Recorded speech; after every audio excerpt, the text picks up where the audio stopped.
Bueno, vamos a continuar. La demanda ha dicho que...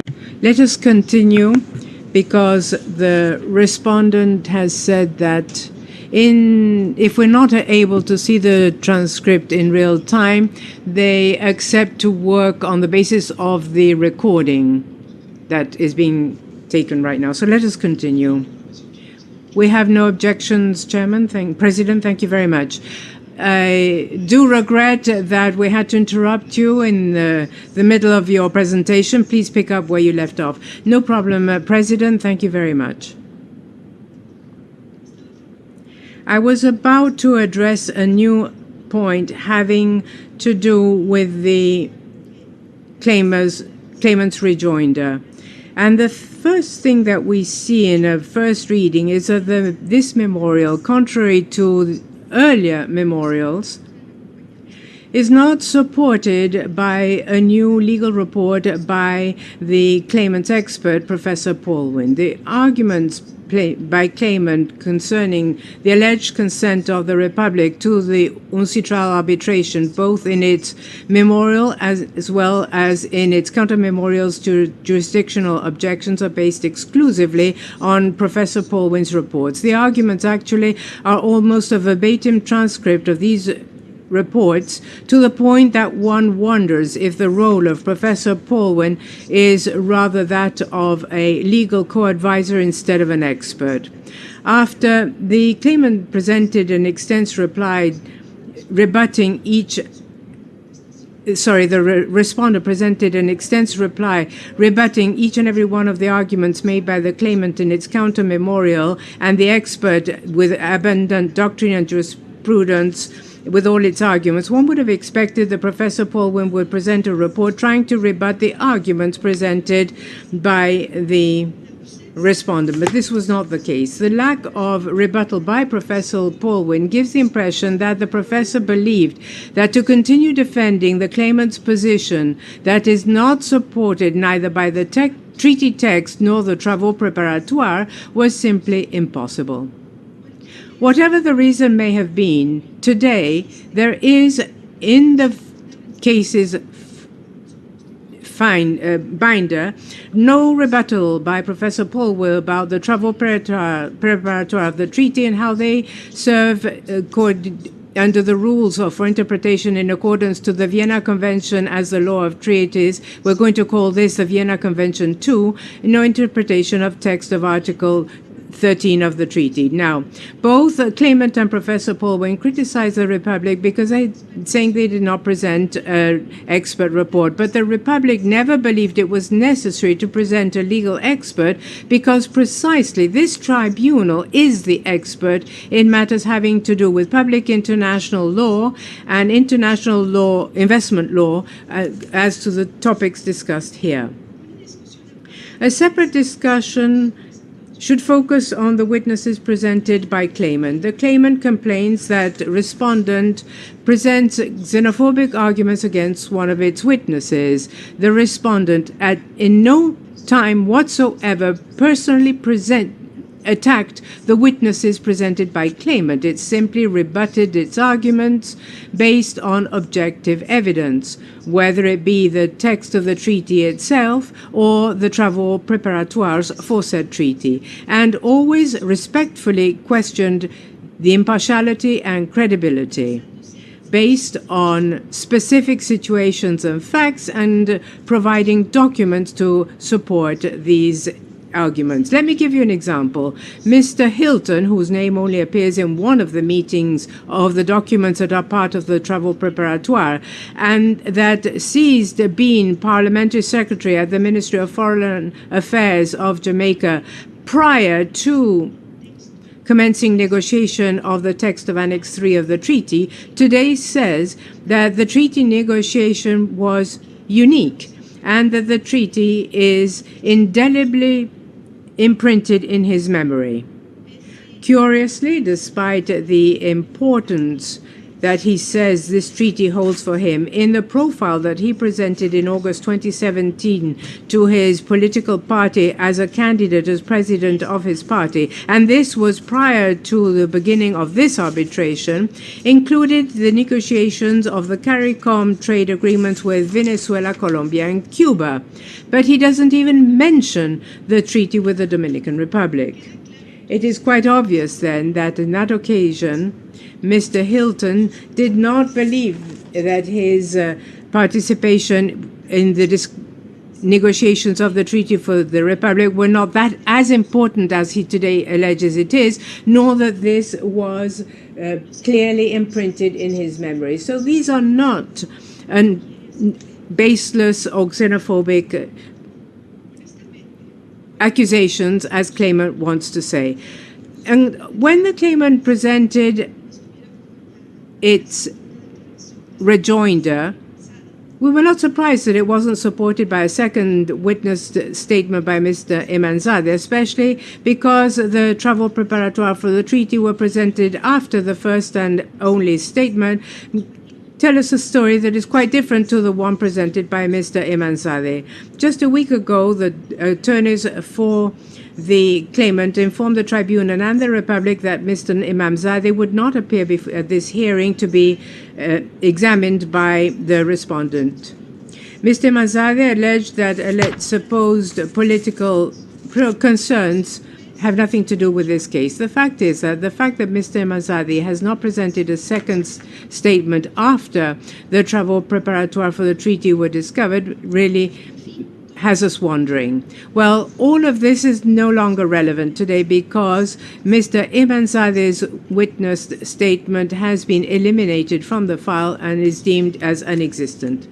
In the brief rejoinder, claimant selectively responded to some of our arguments and referred only to some of the legal authorities we cited, which clearly demonstrates that going beyond the complaints, noise, and insults, the claimant does not truly have arguments to rebut the respondent's solid position. Following these comments, which are unfortunately necessary, having to do with the claimant's rejoinder, let us now in detail look at the first jurisdictional objection of the Republic. Text of Article 13 of the treaty is clear. We present on this slide that you have before you the text of Article 13. Simply reading this text, it results quite clear that there is no consent by the Republic to uncitral arbitration. In effect, in analyzing this text, what one can understand are various things.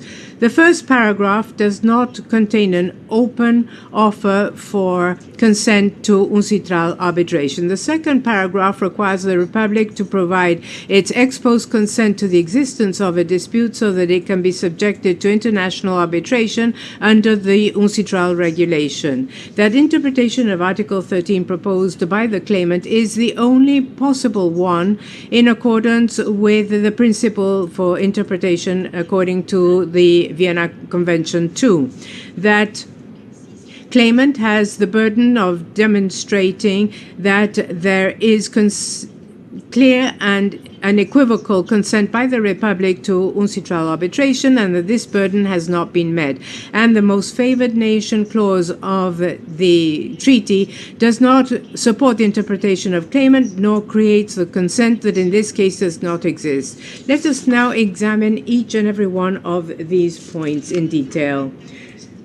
The claimant argues that the consent of the Republic to subject the dispute to international arbitration is enshrined in paragraph 1 of Article 13 of the treaty. According to claimant, this is the case because the first paragraph of Article 13 indicates that disputes shall be subjected to international arbitration. To begin with, contrary to what is averred by claimant, paragraph 1 of Article 13 does not contain consent by the Republic to submit disputes under the treaty to international arbitration. The purpose is simply to indicate potential alternatives for the settlement of disputes without privileging or favoring anyone, and establishes preconditions to be able to present disputes to one of those methods as described. Furthermore, in international law, there is nothing understood as being an abstract consent to international arbitration, as claimant is attempting to make us believe, because the consent of a state must be specific to the forum. And quite clearly in this first paragraph that you have before you, there is no mention of a forum. Furthermore, to reach the point of what the claimant wants to make us believe right now, we'd have to eliminate substantial portions that were agreed by the contracting parties in the text of the first paragraph of Article 13, as we can clearly see on this slide. Furthermore, let us not even stop here. We would have to even imagine that that first paragraph says uncitral, when quite clearly that paragraph does not have that text. The principle that consent must be specific to the forum has been recognized in jurisprudence and doctrine for arbitration. For example, in the Metaltech versus Uzbekistan case, the Tribunal, looking at Article 10 of the Guarantees Laws of Uzbekistan, considered that it does not have a consent to exit precisely because the provision, in quotes, does not contain the expression of consent to a specific arbitration mechanism. It's even going even for exit was even mentioned in Article 10. Claimant doesn't like this case and says it's irrelevant because the provision under dispute was in a national law and not a treaty, as if there were any important or significant difference. We all here know that when consent to exit arbitration is given, this can appear either in national law or in a treaty. Furthermore, claimant says that Article 13 is different because it provides for application by default of the UNCITRAL regulations. But that is not true, and we will talk about this momentarily. Likewise, in the recent decision in the Hemsen versus Venezuela case, the Tribunal pointed out that the state's consent to resolve this controversy under the UNCITRAL regulation cannot be found in general reference to an arbitral procedure. Doctrine has also frequently referred to this basic principle. In this slide, we give some examples. Wessel, for example, says that the state's consent is specific to the forum as well as to the party. Professor Douglas also says that arbitration rules can only be incorporated, such as the UNCITRAL regulations, and I quote, if there is consent to arbitration that refers to those. End of quote. But these members of the Tribunal are not the only examples available to us. The known work by Craig, Park, and Paulson referring to the ICC arbitration supports that there must be a clear expression of not only presenting to arbitration, but that arbitration is carried out in accordance with the rules of the ICC. Mr. Thomas Piper, one of the Hogan-Lovells attorneys, which we know represents the claimant in this case, says that for an arbitral clause to be valid and can be executed, it must contain at least three things, including precisely the applicable rules. The claimant says nothing whatsoever with regards to these clear opinions on doctrine, but we're not surprised about that because there is no valid argument to actually rebut this basic principle. Now, it should be made clear that this not is simply a principle of doctrine nor a whim by the respondent, but it is an expressly required requirement that appears in the very first article of the UNCITRAL regulation. Here you have the very text of that article that says that when the parties to a contract have agreed in writing that disputes arising from the contract are submitted to arbitration in accordance with the UNCITRAL regulation, these disputes will be resolved in accordance with this regulation, subject to the modifications that the parties have agreed to in writing. So that for there to be consent to international arbitration under the UNCITRAL regulation, it is essential that there be an agreement between the parties to present their disputes to arbitration in accordance with UNCITRAL regulations.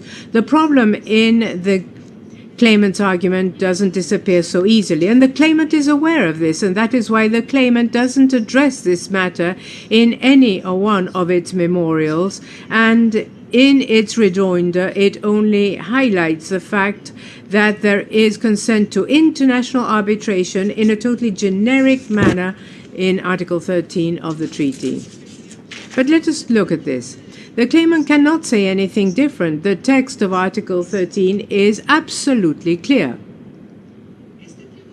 This tribunal was constituted in accordance with the UNCITRAL regulation, and for it to have jurisdiction, there must exist the consent to international arbitration in accordance with the UNCITRAL regulations. I do apologize for interrupting, but I would like to ask you a question, and I can pose it in English better. You're moving on from the point. Can I understand whether it's respondent's position that you accept that there is consent to arbitration of some kind in paragraph 1 or none whatsoever? Muchas gracias por And if you're going to come there, sí, then I will lo voy wait. a abordar en un momento. Si me tiene paciencia. If you'd be patient, I will be addressing this. I'd rather do it then, because I will be analyzing in depth paragraphs 1 and 2. So thank you very much. As I was saying, specifically talking about the fact that this tribunal was constituted in accordance with the UNCITRAL regulations, and this generic reference made to international arbitration of paragraph 1 of Article 13 doesn't comply with the words mentioned in Article 1 of the UNCITRAL regulations. We support that this should be sufficient for this tribunal to declare that it does not have jurisdiction to hear this case. The claimant's argument is almost exclusively based on the use of the word of the terms will be. And this is where I will start to respond to your question. As we see, the argument of claimant is based on this word of shall in paragraph 1 of Article 13. But as the tribunal said in the Planet Mining versus Indonesian case, the word shall in English has different meanings. Grammatically, the word shall may have the connotation of an obligation as well as refer to something that could occur in the future. I would like us to take a look at the dispute settlement provision of the treaty. Article 11 of the Australia-Indonesian Treaty, in its relevant paragraph, says that should the dispute not be solved or settled via consultation and negotiations, the investor may submit the dispute to be resolved amongst others, such as ICSID. If it is presented to ICSID, paragraph 4 says when the action is taken by one of the investors to the party to ICSID, the other party will have to consent in writing the submission of the settlement of the dispute to the center within 45 days of receiving the request. The claimant in this case is trying to distinguish the decision in Planet, arguing that in that case the treaty established that an investor may but is not obliged to present the dispute to arbitration in ICSID among other fora to settle the dispute. The claimant also said that shall was enforceable. The claimant unfortunately distorts the decision of the Planet Tribunal, and let me explain why. First, the claimant omits to say that the tribunal in Planet recognized that shall may have two meanings, and according to the context may involve an obligation or a future action. But furthermore, the tribunal said, and I quote, "Whatever it may be, even if it shall expresses an obligation of the state to provide its consent, the penalty for not doing so would not to give the lacking consent or consider that an implicit consent exists. And the tribunal concluded, therefore, whatever the meaning of shall may be, it does not contribute to the analysis. This is in the paragraph 163 of the Planet Jurisdiction decision. Furthermore, claimant omits to say that the Planet Tribunal concluded that the Australia-Indonesia bid does not contain an consent to arbitration in acts to ICSID in advance by Indonesia. The tribunal said so in its paragraph 173 in its decision on jurisdiction. Nonetheless, the tribunal believed that Indonesia had to give its consent separately, and according to the tribunal, Indonesia did so through an approval of an investment that did refer to the ICSID arbitration. The tribunal in Churchill versus Indonesia also referred to the meaning of shall in the context of the bilateral treaty between United Kingdom and Indonesia. In this slide on the screen, we are showing the full text of this Article 7 of the treaty that refers also to shall. The tribunal here said that the shall could understood as establishing a future action. But the claimant doesn't like this and tries to distinguish, saying that the tribunal in Churchill believed it had jurisdiction to hear the case and only quotes part of paragraph 162 of the decision on jurisdiction, where the tribunal affirms that it agreed with the claimant that the term shall implies that there is no discretion by the host country when confronted with a request for arbitration. But the claimant has only partially quotes what the tribunal said in Churchill. As we saw in that same paragraph 162, the tribunal clearly says that shall can also be understood as implying a future action. In this sense, the use of the word shall does not necessarily imply an automatic result in achieving the result sought.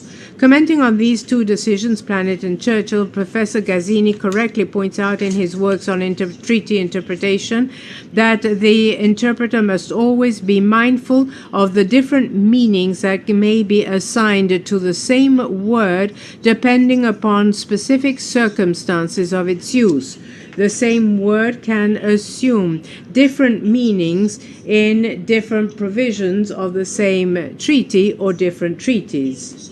The use of the term shall provides a useful example. And to demonstrate the point precisely, Professor Gazzini quotes the Churchill and Planet decisions where the tribunal recognized that double meaning of the term shall. Now, going back to the text of Article 13 of the treaty, in the case of paragraph 1, the words will have three alternatives. Shall be national tribunals, national arbitration, and international arbitration. The fact that there are three options implies that this term is being used in this paragraph to describe something that potentially could occur in the future and not an obligation. Although on many occasions claimant and its expert in their presentations and reports cite the latter part of the first paragraph with an ellipsis, conveniently omitting the reference to national tribunals and national arbitration, these references do exist in the treaty and cannot be ignored and give meaning to the sentence in its context. Therefore, bearing in mind that paragraph 1 talks about three alternatives for the settlement of disputes, the term shall cannot be used in this provision as an obligation, because such an interpretation would lead to the absurd situation of considering that a same dispute would simultaneously have to be submitted to the three distinct methods that are cited in paragraph 1. Claimant complains that this interpretation saying that if this were the interpretation of paragraph 1 of Article 13, it would not have a useful purpose or effect. Claimant is simply mistaken. As we have seen, paragraph 1 sets the preconditions and potential alternative to settle disputes. That is its useful purpose or effect. Let us record that the principle of useful effect does not mean to give the text its maximum effect, but exclude interpretations that would make a text senseless when it is possible to have an interpretation with meaning. In an attempt to give meaning in favor of the claimant to these three options that appear in the latter part of paragraph 1 of Article 13, Professor Paul Wade indicates that it is the investor who has the initiative of selecting one among them. But this is not found in writing anywhere in the text of Article 13. To achieve what Professor Paul Wade and claimant want, we would have to add words to the text of Article 13, as we can see on this slide. Furthermore, this is contrast with other treaties between the Republic and CARICOM, where the investor is precisely given the option to select. For instance, the bit between Dominican Republic and Chile clearly mentions that possibility. We have cited similar examples in our reply in page 48. The treaty between CARICOM and Costa Rica say it expressly, and you can see it on this slide. As you can see here, there is open consent to international arbitration. In conclusion, it is not possible to support that paragraph 1 of Article 13 contains consent to international arbitration and even less consent to UNCITRAL arbitration. Let us now move to the analysis of paragraph 2 of Article 13. The claimant focuses attention on the first phrase of second paragraph that says that when the dispute is referred to international arbitration, and supports that this phrase is the phrase that confirms that there is an offer of consent to arbitration. However, there is a phrase that follows it immediately, saying the investor and the party involved in the dispute may agree to refer it.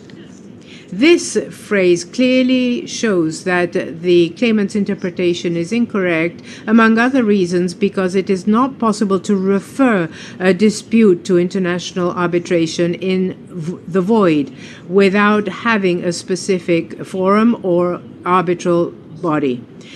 The only purpose of the first sentence of the second paragraph is to introduce the conditions that must be met so that if the parties do so agree, the dispute may be submitted to international arbitration pursuant to a special agreement or the UNCITRAL regulation. A detailed analysis of the terms used in paragraph 2 of Article 13 confirmed the interpretation that in this provision there is no consent to UNCITRAL arbitration. Señalar que el uso del término plural, las controversias en el primer párrafo. Sorry, we just lost the interpretation. This is the interpreter. Can you hear me? First of all, it must be stated that the use of the term in plural, the disputes in the first paragraph, is a generic term completely. And the use of the dispute in the second paragraph, the term the dispute, is much more specific, which means that the second paragraph requests the state to agree to an UNCITRAL arbitration before it can be referred to that dispute resolution mechanism. Second of all, the phrase may agree in the second paragraph refers clearly to two aspects. The adjudication body of the arbitration, which can be an international arbiter or an ad hoc body, and the rules for arbitration, and the parties can define their own rules for the specific case, a special agreement or an agreement to submit the arbitration to the rules of UNCITRAL. I have another question, but again, I'm very respectful. This doesn't have to be answered now. But maybe I can plant the thought and you can address it at some point. What if the second paragraph did not have the words after the word ad hoc? And the last, what I have on my version, from a ser designado mediante acuerdo especial to the end, was not actually there. I'm interested, and I'm not inviting an answer now, because I think it may require a little bit of thought. But I'd be interested if that impacts the consent, because I understand your argument is that consent has to be to arbitration, but to a specific forum, to a specific set of rules. Of course, we have a reference to that in this clause, and that's why you're making that argument. That makes sense. But if one were to remove, or if the parties were to have removed that last, after the comma, our famous comma, what impact might that have? And I think I would actually suggest that you think about that, because I appreciate it's a hypothetical, and so it may not be directly relevant. Sí. Muchas gracias. Thank you very much. In fact, the second part of the question is developed in my presentation. I will get there. The first part, I would like to think about it before giving you an answer. Thank you very much. But going back to the term may agree in the second paragraph, the claimant says that these terms only refer to the election of the arbiter, international arbiter, or ad hoc arbitration. It doesn't refer to the UNCITRAL rules. This is incorrect grammatically and conceptually, and I will tell you why. Grammatically, it is not correct because the second part of the sentence would not have a verb attached to it. And conceptually, it is not correct because the term or between special agreement and the UNCITRAL rules denotes an agreement. And if the phrase may agree does not refer to a special agreement or UNCITRAL arbitration, that second part of the phrase is not has no effect. It's not logical, and that has relation to the argument presented by Professor. So if you bear with me a little bit, I will go to the second part of my argument. The claimant says that if may agree refers to also to the rules of a arbitration body, the terms special agreement are redundant.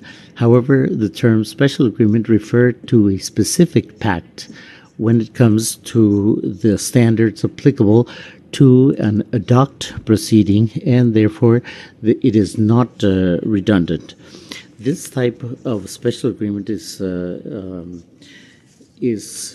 common in this case, and it does not provide an effect after the second or in that part of the treaty.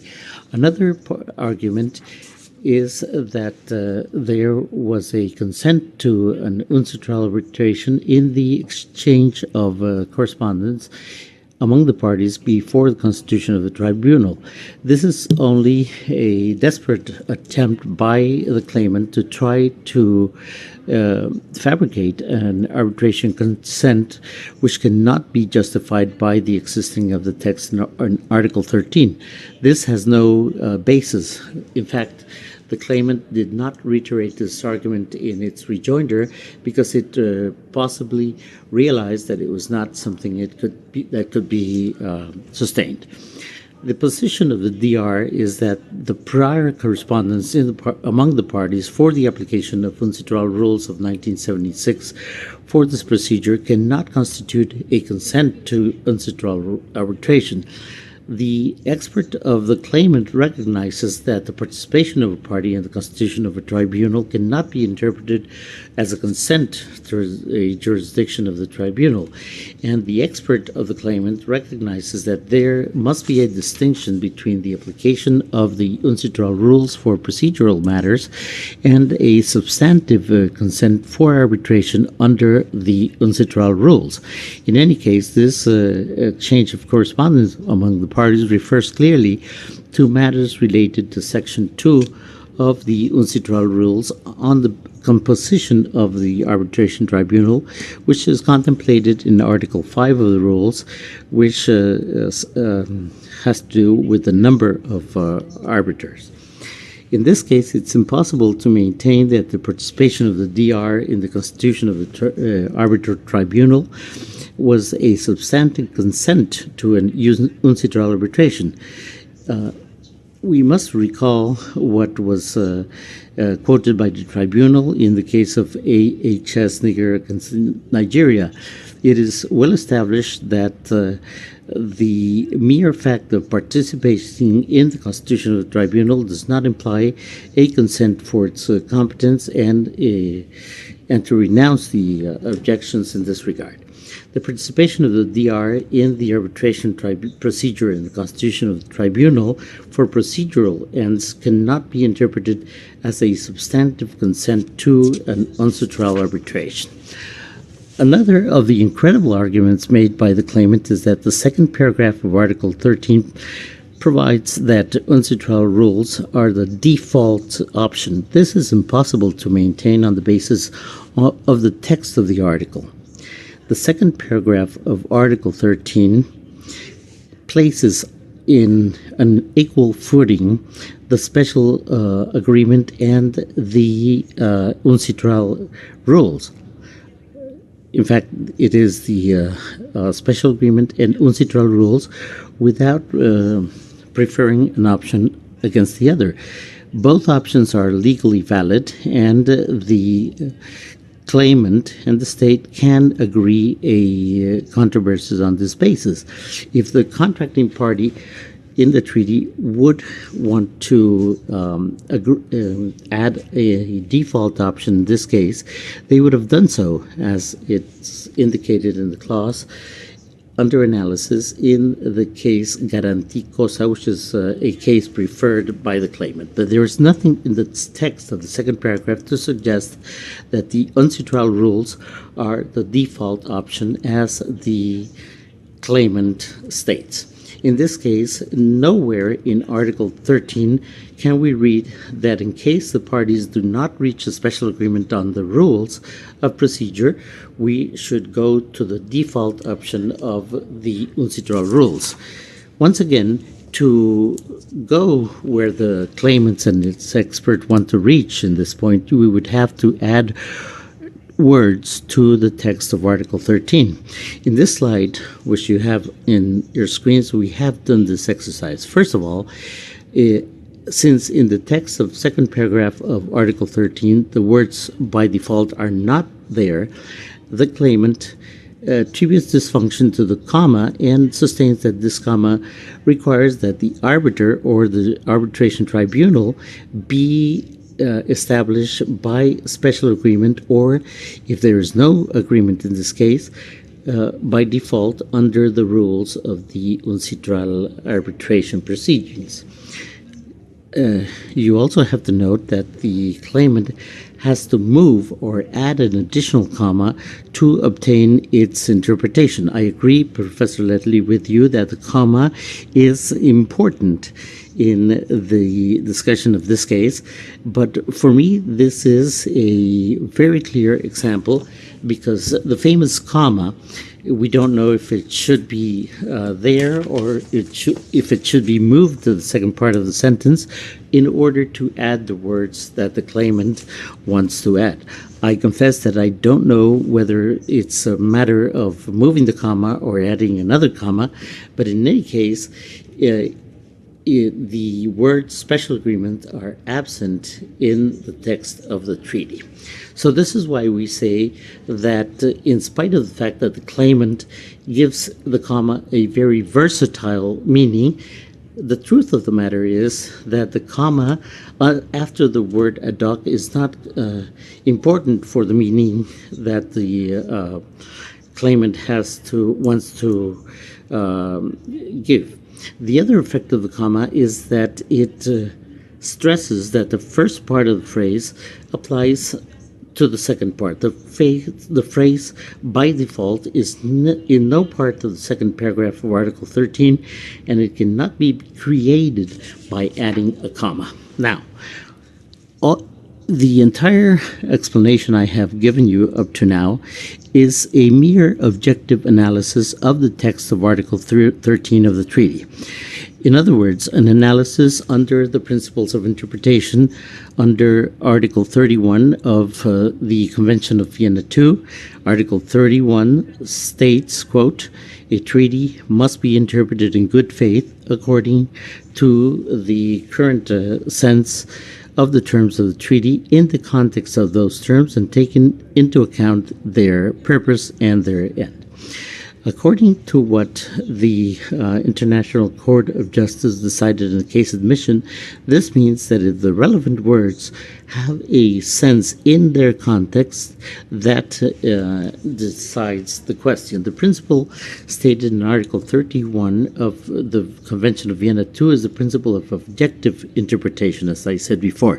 This principle has been recognized by a great many international tribunals. We have only mentioned some of them in our rejoinder or a reply in paragraph 48. The claimant has not questioned any of these principles in its pleadings, but it tries to ignore it by presenting two witnesses that were supposed to take part in the negotiations of Article 13. But according to the principles for interpretation of treaties, these statements by the witnesses are not relevant for the interpretation of the meaning of Article 13 of the treaty under Vienna II. And this is stated in the case Rompetrol against Romania, where it was said that the fact of the matter is not that the parties of the bilateral treaty what they wanted to do or didn't want to do, but what they did in reality. And the proof of the matter is in the text of the treaty. This is what the Vienna Convention requires.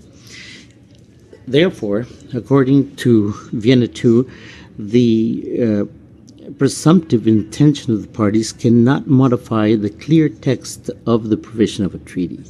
This has been sustained by many theoretical analysis.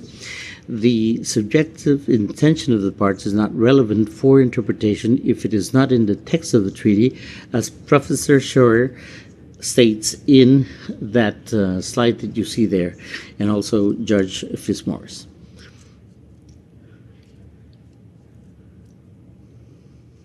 In this case, the text of Article 13 is clear, and therefore the suggestive interpretation based on ex post opinions by the negotiators of the treaty, which were not supported by any evidence and are against what can be deducted by the preparatory work of the treaty, are not relevant according to the principles of interpretation of Vienna II. Now, Article 13 must be interpreted systematically as a whole, and its parties cannot be interpreted in isolation. The parties agree with this principle of systematic interpretation, and both the claimant and its expert emphasize repeatedly that this must be the case. But once again, in spite of that argument, both the claimant and his expert interpret certain parts and words of Article 13 in isolation, focusing on certain words or phrases and in certain particularities of the grammar, but without linking the terms and trying to interpret these terms as a whole. Here you have the text of Article 13 once again. I would ask the members of the tribunal to bear with me because I will try to describe in this slide that you see on your screens is the argument of the claimant. And I ask you to bear with me because the claimant's argument points in several ways. It interprets not Article 13 as a whole, but it refers to certain phrases which are convenient for their interpretation, but without linking these phrases. So, first of all, let me go to the first paragraph of Article 13. As I said before, the claimant says that the terms will be submitted to international arbitration imply a consent by the DR. Not only that, but the claimant says that the shall is only a mandatory term. But to reach that construction, the claimant has to eliminate terms from the treaty. You have to eliminate the words tribunal, the word national arbitration, and the ones that have to be taken out are the ones that are on the screen. But when the claimant says that shall could be something that could happen in the future, and if the sense were mandatory only, we would have to go to the three methods contemplated therein. The claimant responds that this is not possible because the investor can elect among the three alternatives. But in order to go to that other interpretation, we would have to add words to the text. You would have to suppress some terms and add others. We would have to add, for example, the election of the investor in the text of the first paragraph. This is what they interpret, and this is the reply that we are trying to provide. Now, going to the second paragraph, this is also interesting because the claimant says that in the first phrase, when you go to international arbitration, that is a fait accompli, which means that the controversy has been submitted to arbitration already. But in order to do so, you have to change the word es for ha sido in Spanish. Role here. Would one ever see a subjunctive cuando la controversia sea referida ante el arbitraje internacional? Because as I understand the claimant's argument, they are saying that es actually, I mean, you could say ha sido, but they are saying it has definitively been referred or already referred. So I wonder whether, as I understand Spanish, you may have, if there is a possibility of, you may have cuando más subjuntivo. So I'm just, as a pure question of what your representations would be on treaty drafting, would one ever see subjunctive in a treaty such as this or a paragraph such as this? Mm-hmm. Bueno, no me voy a pronunciar. Well, I'm not going to go into grammar questions on what should or should not have been, because from my point of view, the text is clear. In that sense, if you add, or that phrase, if you add another verb tense in the first sentence, does not resolve the problem for the claimant, because we would change the wording of the article, and we state that the text is clear in its interpretation.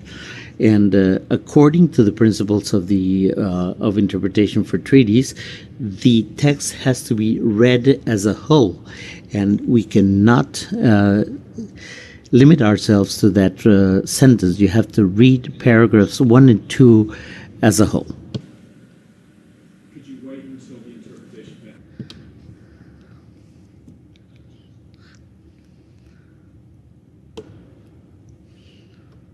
With counsel repeated what from the transcript so you can get the translation? Yes, that would be good.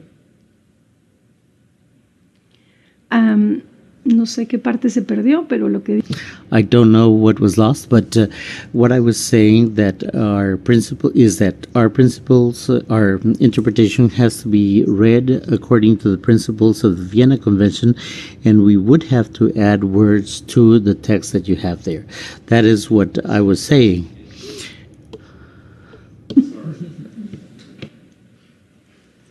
Interpretation was still coming through when you started into your English.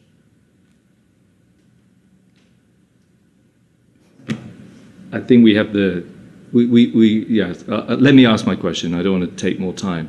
The other question that occurred to me when I was reading this and understanding this argument from claimant about already referred was whether you might also see in paragraph 2 in treaties the conditional tense, whether you then see cuando la controversia sería referida ante arbitraje internacional. So again, maybe that can be something you can give some thought to. Sí, sea. So it would be Sí. sea. Y precisamente paso ese punto. Yes, and I stress that point because if they wanted to say so, they would have stated it as that in the treaty. I have a question regarding to what Mr. Litley said, things of grammar in the text. You said before, and it is in the pleadings, and you repeated it a moment ago, that the idea that there's a consent in the use of the word serán, shall, is against the logic, because it would mean that you have to submit the dispute to the three alternatives stated in that article. The fact that it says serán sometidas, will be submitted to the tribunals of the party or to domestic or international arbitration, allows you to stress that if this is an obligation, you would have to submit the dispute to the three different fora. Yes, this is something I maintain, because if we did so otherwise, we would leave an option to the investor open. What happens here is that the claimant, in my opinion, in order to provide the reading it wants to the text, has to add the words at the option of the investor. I don't refer to what the claimant is stating. It says will be submitted to this forum or this other forum or this other forum. But you're saying that it would have to submit its controversy to the three fora without adding or suppressing any words here. Is that the case? Well, I am not an expert in grammatical matters, and of course, in Spanish, and I don't want to go into any statements that are not appropriate, Mr. Chairman, but in my opinion, when it says serán sometidas, will be submitted to the tribunals of the party or domestic or international arbitration, that does not imply a mandatory connotation, which is how we are alleging, how we are interpreting that phrase from a mere reading of the first paragraph. That's a separate question. I don't think that's the question. This is something that can be debatable, whether serán, shall is a possibility or an obligation.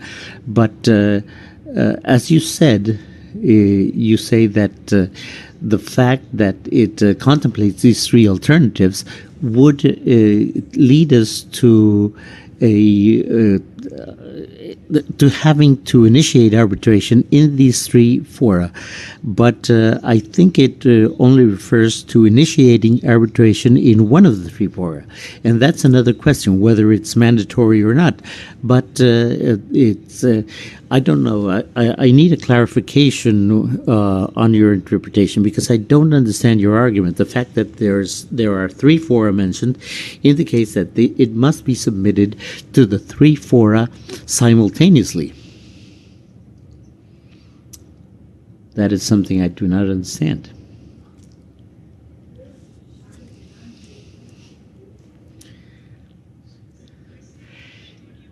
Were it mandatory, I think it should be deberán, must. So the text of the article is clear. And perhaps this is not the moment to go into another discussion on this matter, but I think it leaves an option to the investor as to what form is chosen. I think he or she has to decide. I will try to provide an interpretation to the question by the President of the Tribunal. It's not a matter of debating whether this election by one or both of the parties is done or not, but whether there are three alternatives. They are, in fact, options or alternatives. The question would be then, paragraph 1 refers to three possibilities. If there is a dispute between an investor and a party, that dispute will be submitted to the tribunals of the state or to domestic arbitration or to international arbitration. It doesn't say and, it says or. That is the matter. Yes, and I think your question is very clear, but this is why we insist on how we must interpret the text, because the claimant focuses on that sentence and it eliminates certain alternatives in order to say that there was a consent or there is a consent. There are just a series of alternatives presented in that paragraph, and that is all.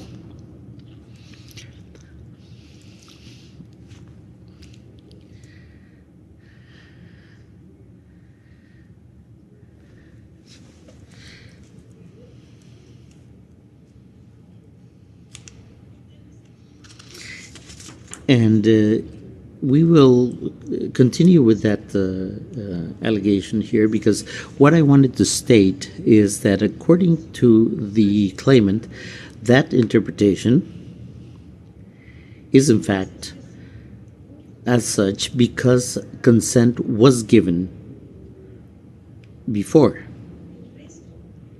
The rest of paragraph 2, the claimant says that the term may agree applies to the selection of the tribunal members, whether they are an international arbiter or an ad hoc international tribunal or arbitration tribunal. But that is not the end of the matter, because the rest of the sentence has to be explained. What the claimant says is that the rest of the second paragraph concerns the special agreement through which the international arbiter can be named according to procedures different from the UNCITRAL rules, or a special agreement, or by default the UNCITRAL rules. And in order to reach that interpretation, you have to add what is in brackets. And the argument by the claimant is that the consent to international arbitration in the first paragraph can exist without a forum, and that the second paragraph only refers to procedural matters which are to be resolved once the arbitration has commenced. But arbitration where? We do not know. CCI, UNCITRAL, ICSID, we do not know. the respondent does provide a systematic interpretation linking the different parts of Article 13. It interprets paragraphs 1 and 2 as a whole, and it gives sense to that provision in its entirety. So for us, what we allege is that the ratio legis in the first paragraph of this article are the preconditions and the three options regarding the methods for dispute resolution. So the alternatives that we were referring to before. But this is not equivalent to a consent to international arbitration. In the same sense, the first paragraph of the article refers to disputes in general, whereas the second paragraph only refers to a certain and specific dispute. And the term may agree means that the investor and the state must provide for a separate agreement. This separate agreement refers to the election of the adjudication body, an international arbiter, or an arbitration tribunal, an ad hoc tribunal, as well as the rules applicable, special agreement or uncitral rules. The "or" in that phrase is places the special agreement and the uncitral rules in the same footing. If this were not the case, why use the word "or"? In order to try to interpret the Article 13 in a sense that it does not have, the claimant invoked the reply memorial in the principle of the good faith and the objectives of the treaty.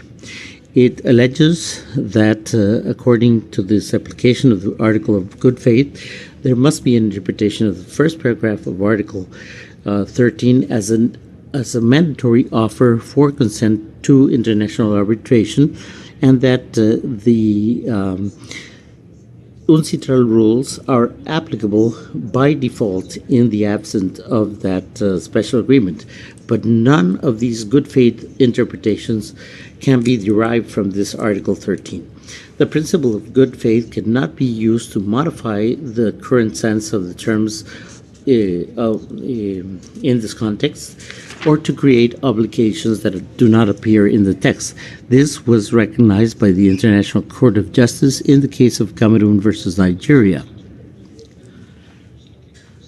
I think you're moving analysis a little and moving on to other points. So I just wanted to ask one final question, and apologies again for interrupting, but if you can go back to the language of the clause, maybe, I don't know if it's, what occurred to me, and actually this is more a question for claimant, but I want to put it to you. So the claimant is aware, but I'd like you obviously to think about it. In the second line of the second paragraph, you have y la parte. And that has been something that I have been thinking a lot about, because as I understand it, there could be two interpretations, one which would favor respondent, one which would favor claimant. The one that would favor respondent would be y la parte is activating a second party to make a decision in relation to the options that are contained there, which is to say the investor and the state may refer. And that, I think, as I understand your case, would invite the need for further agreement in the second paragraph.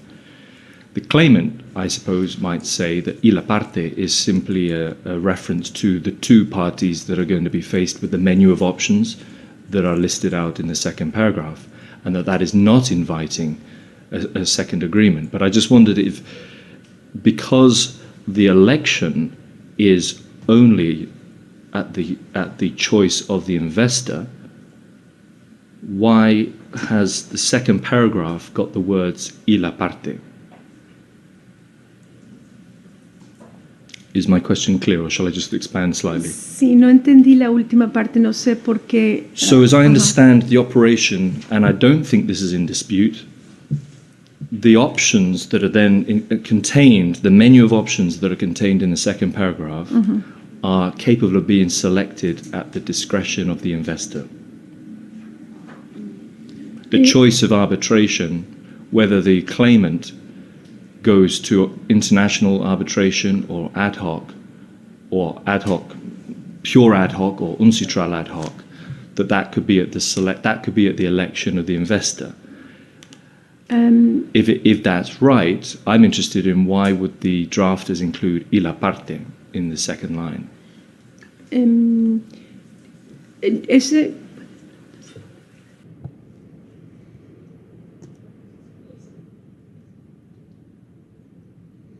And I am going to answer you a question, if you forgive me. But where do you see that is the investor's option? I don't see that personally, and I don't think that's the argument of claimant.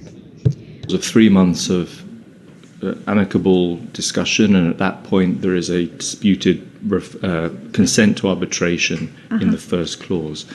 If the investor wanted to go to arbitration, I'm assuming the investor, who would be the claimant, would be the party that when they prepare their notice of arbitration can choose whether they go to a pure ad hoc or an uncitral ad hoc or some other, whatever árbitro internacional means, whether that's institutional or something.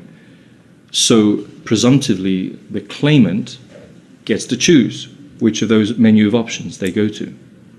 And if that's the case, y la parte would seem to favor a respondent's view of the world because it might invite an interpretation that you are bringing into the tent of decision-making as to which options from that second paragraph can be selected. You are bringing into that agreement, that analysis of an agreement, to include the state. If my question doesn't make sense, I will let it cement over lunch. Diría que no tiene and I will be sentido, pero quiet. lo que I would never say it makes no sense, but that's not an interpretation that we give to that paragraph. The position of the respondent is that the investor and the party involved in the dispute may agree. So that it means both may agree. And I think the answer can be expanded when we get to the travaux préparatoires of the treaty.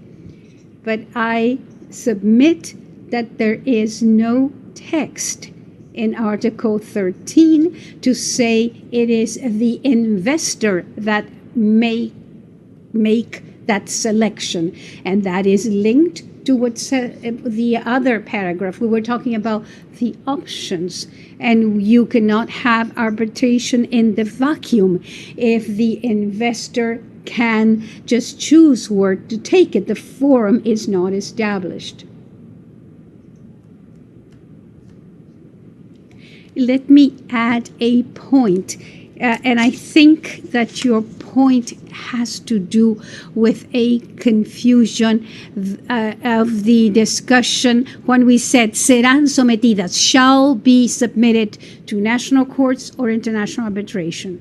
The point is, and going back to your question, if we read, and that's not our position, if we read shall be submitted as an obligation, and then there is an or that is an alternative, the word or, it means that the three are mandatory, the three options. The only way in which you could resolve how to choose between those three and read it jointly with the word or, because if not, you would have and. You would have to add the words at the option of the investor who would solve the problem. But those words are not there.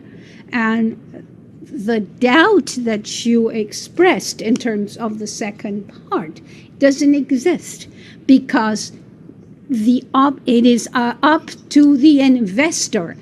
That's not in the treaty. That exists in many other treaties. And the other point, if you look at it, it says may. So that's may agree. And that means two parties when we read it in plural in Spanish. Maybe in English that's more difficult to understand because plural and singular in English are not seen in the verb, but in Spanish there's no doubt.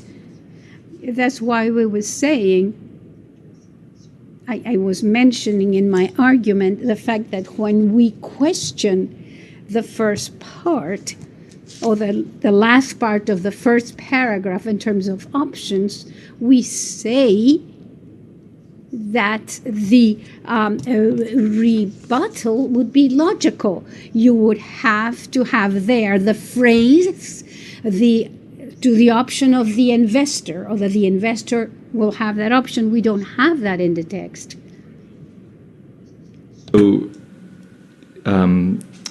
your position would be that normally you would not have y la parte, because in a scenario where you would have at the investors, if one were looking at the world through the claimant's eyes, and the first paragraph gave consent to arbitration, then the second paragraph would not need y la parte, because it would then just be a discretion at the investor. Yo creo que hay otro problema, no solo es que no tendría que estar. It's not only that, not only and the party should not be there, but also may agrees. The investor involved in the dispute may agree doesn't make sense. If you want to say it's only one party, you would have to change the verb as well. You can say the investor will refer, or to his discretion will. So many changes have to be made in the text to see it at that. You'd see a scenario where the investor podrán acordar. Of course, acordar is perhaps for you the active, is the active verb there, because you have to agree with somebody. Yeah. Es la conjugación del verbo, perdón, es la conjugación del verbo. It's the conjugation of the verb for both parties. They may agree.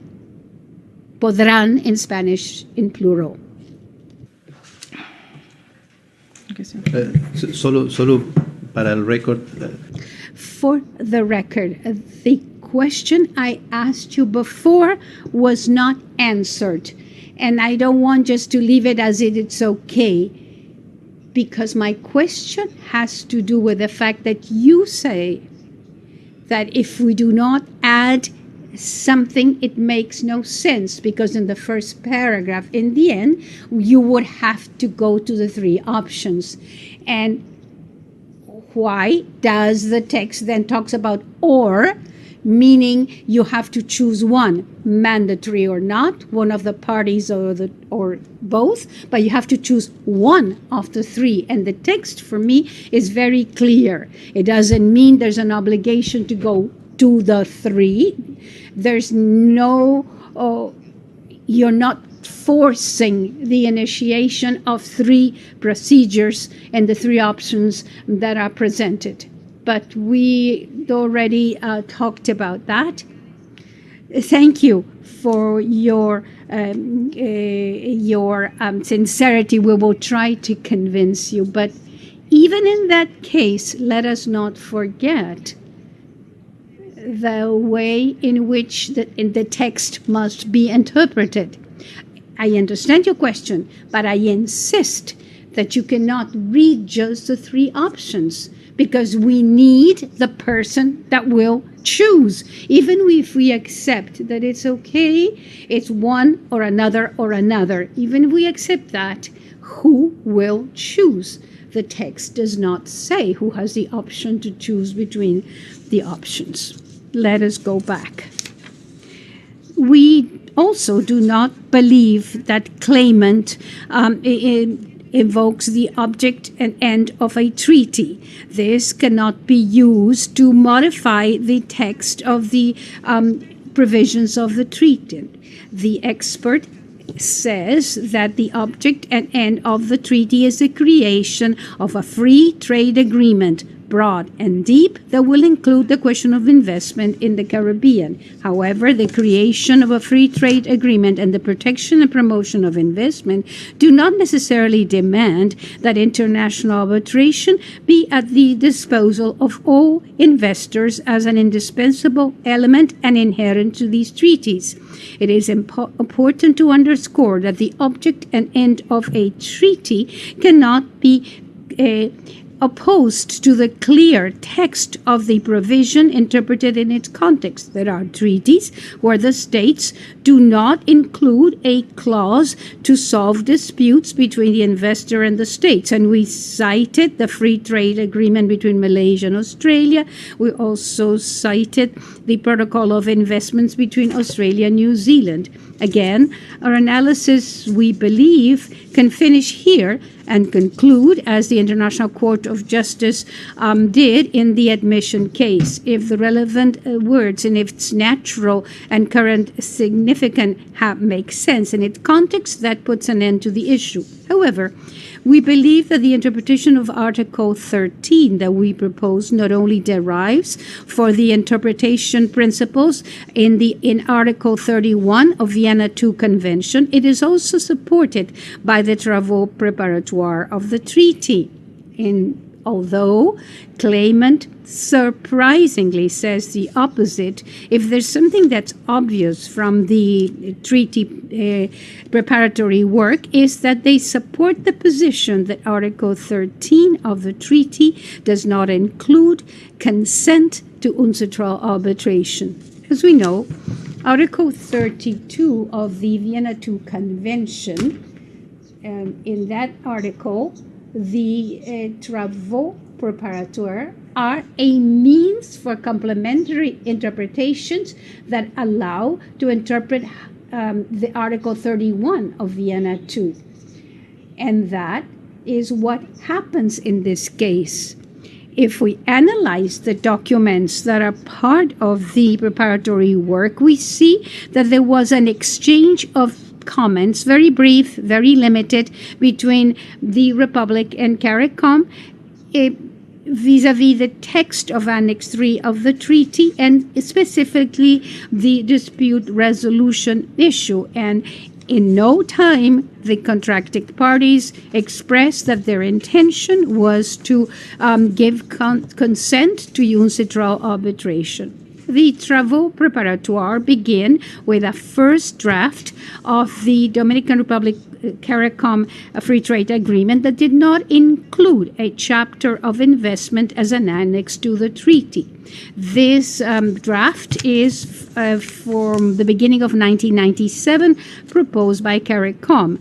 There, they submitted that each member state of CARICOM would have individual investment treaties with the Republic. The text of Article 10 of this draft can be seen on the slide before you. And I think it will be worth our while to read it. The parties agree to promote investments by their nationals in the territory of the other party, amongst other things, the consideration of the possible negotiation of bilateral treaties on the promotion and protection of reciprocal investments, activities on promotion of investments, and exchange of information about investment opportunities.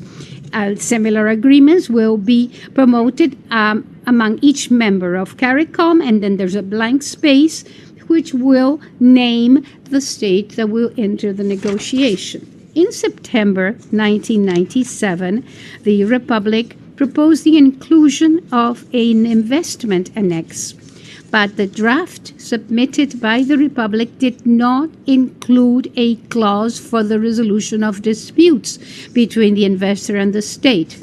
The Republic only proposed a system to solve disputes among states based on preliminary consultations, or, if that was not there, using a joint council. We see here the text that was proposed by the Republic at that time.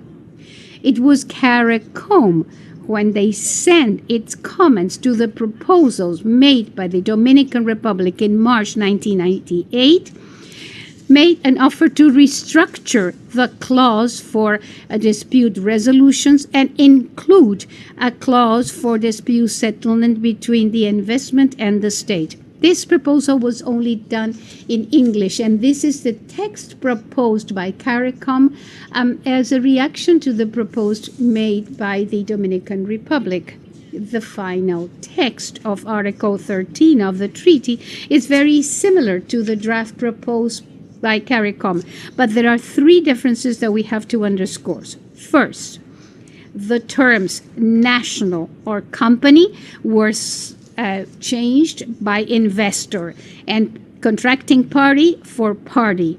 The option of arbitration vis-a-vis exit was eliminated, maybe because the Dominican Republic is not a party to the exit, and the option of national arbitration was added.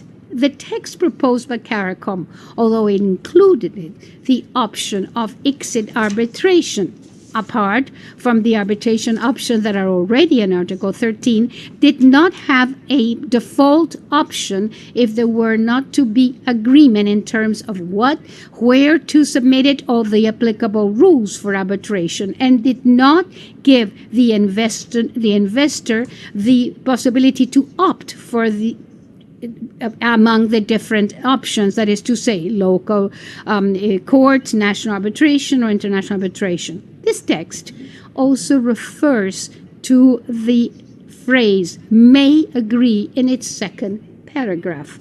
This was the last exchange among the parties of the treaty about the text that will then become Article 13.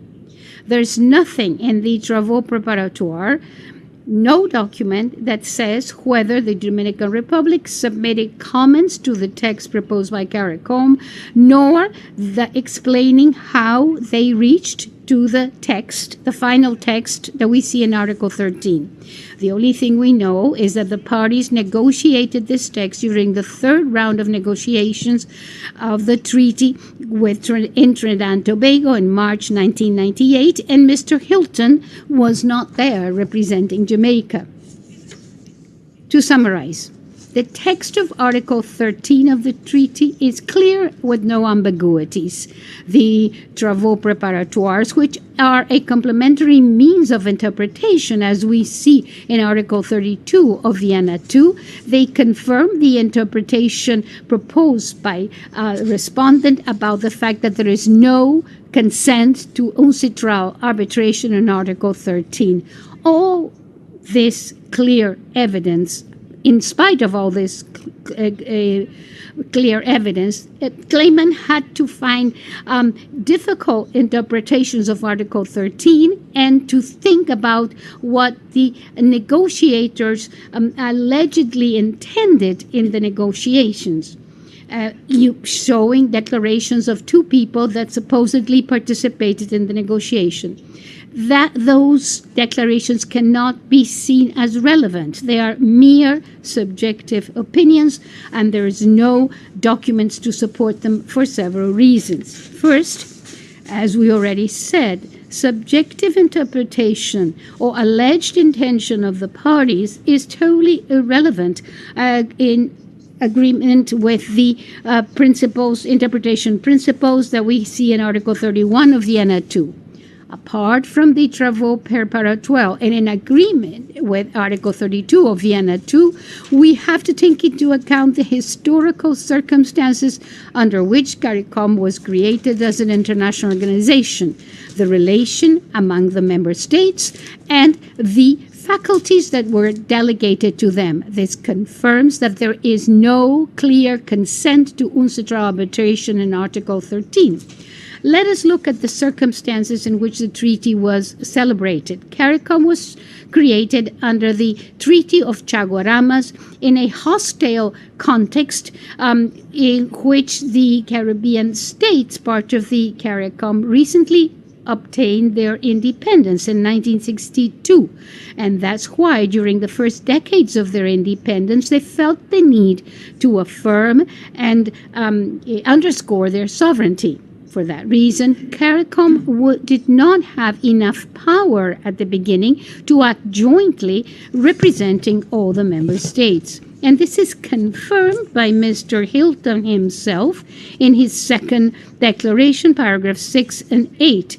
There, it would be illogical to say that the Chaguaramas Treaty of 1973 gave CARICOM the ability to give general open and permanent consent on behalf of all member states to international arbitration. In fact, several commenters that studied the system of dispute resolution in CARICOM never said that the treaty includes consent to international arbitration.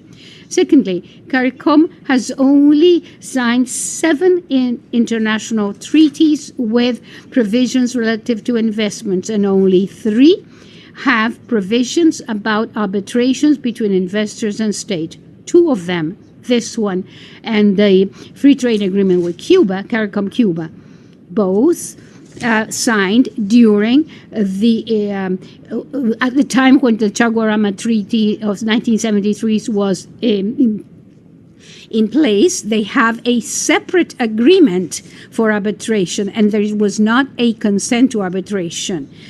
In 2001, CARICOM tries to find greater integration about the member states. There's a new Treaty of Chaguaramas in 2001.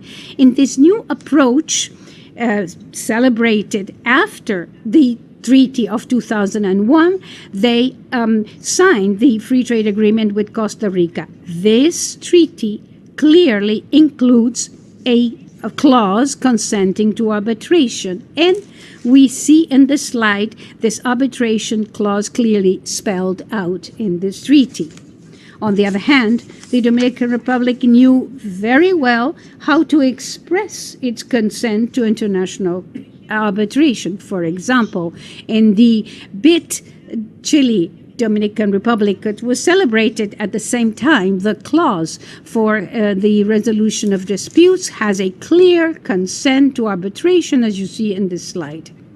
But even more interesting is the comparison with the language used in the clause for dispute settlement in the free trade agreement, Central American and Dominican Republic, which claimant does not mention at all in its rejoinder. The slide shows the text of that article. What is interesting of this free trade agreement with Central American, apart from the fact that there is a clause for dispute settlements that includes consent to arbitration, clearly identifying where the settlement can be submitted to, it was negotiated by the same team under the leadership of Mr. Emanzade simultaneously with the negotiation of this treaty. So it is not credible that the same negotiating team that negotiated the free trade agreement with Central America, where clearly it is said that investors can refer the dispute to international arbitration under a given forum, exceed the complementary mechanism or UNCITRAL, clearly establishes that each party gives irrevocable consent for disputes to be submitted to this arbitration, and included and did not include this in Article 13 of the treaty. Article 13 has a language that is the exact opposite to this. Claimant does not touch on this point, but we're not surprised. The text of these treaties are clear by themselves. In conclusion, the circumstances in which the treaty was signed confirm the interpretation of Article 13 that the respondent supports. Lastly, I have some observations about 2 majority decisions that claimant uses to try to convince this tribunal to not use the interpretation principles of treaties that are consolidated under international law. These decisions are majority decisions in Garanti Cosas versus Turkmenistan and Venezuela U.S. versus Venezuela. In both cases, Curtis represented the respondent states, something which claimant likes, because both decisions give the impression that they were not in agreement with the jurisdictional agreement submitted by Curtis. In fact, this is the point that seems to be one of the flagships of the claimants in this case. but the claimant is wrong, because if we read those decisions clearly, we can see that in both cases, tribunals agreed that the text for dispute resolution did not give jurisdiction to the tribunal. But what we propose to this tribunal is that you focus on the analysis of the justification used by the majority and also by the dissident arbiters in these two cases. We are convinced that the tribunal will reach the correct conclusion. Obviously, we are in disagreement with the majority decisions in those two cases, but we are not the only ones. In both cases, there are dissident opinions with strong basis. Both decisions by majorities have been seriously criticized by doctrine. What is most relevant is that there are important differences between the clause for dispute settlement under analysis in Guarantee Cosa and Venezuela U.S. in Article 13 of the treaty. In Guarantee Cosa, Article 8 of the BIT UK Turkmenistan included a single method for dispute settlement, international arbitration, and there was no menu of options as we see in Article 13.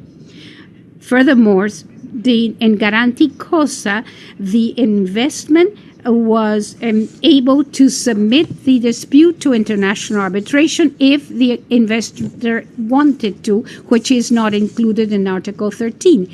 Lastly, second paragraph, Article 8 in Guarantee Cosa expressively include uncitral arbitration as the option by default, which is not included in Article 13 of the treaty.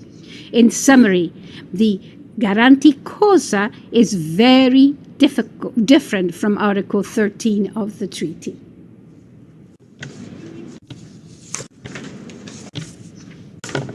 That doesn't mean that we don't agree with the majority as in Guarantee Cosa. As Professor Gassini already mentioned in his book on the treaty, the interpretation of the dissenting arbitrator is the preferred one. Before you, you have the quote from Professor Gassini. It's quite lengthy, but I think it's worth reading carefully because it does precisely confirm our argument. However, what I'd like to propose is that we go through an exercise that as I read the quotation that we have on the screen, you may see the text of Article 8 of the treaty, United Kingdom to Turkmenistan.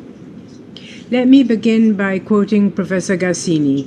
Article 8.1 is not an independent provision that provides consent to arbitration. The ratio legis is merely to establish the preconditions for international arbitration. It does not contain an open offer by the contracting parties simply due to the fact that the alleged arbitral tribunal is not mentioned. The expression of consent should be established in Article 8.2 that provides for two alternatives. The parties to the dispute reach an agreement to refer to one of the three listed tribunals, or the investor may invoke the option by default, in other words, a tribunal is established under the UNCITRAL rules.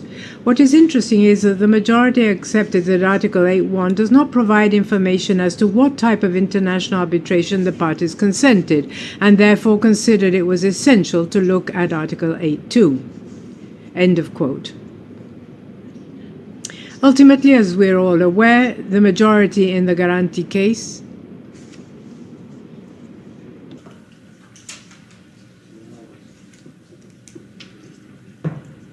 Did you get the translation?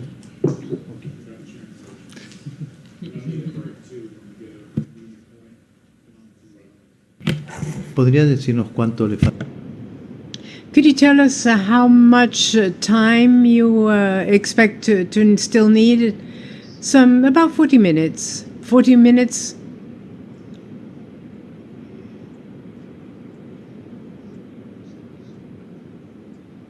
Because the court reporters ask us to be thoughtful about them a little bit and give them a break. Could we have a break, 10 minutes, David? 15? So let us have a 15-minute break. I do apologize for interrupting you, but we're able to conduct our work thanks to the support services. And when they get very tired, we need to be mindful. So we'll have a 15-minute break and, well, go wherever you wish to, but be back in 15 minutes.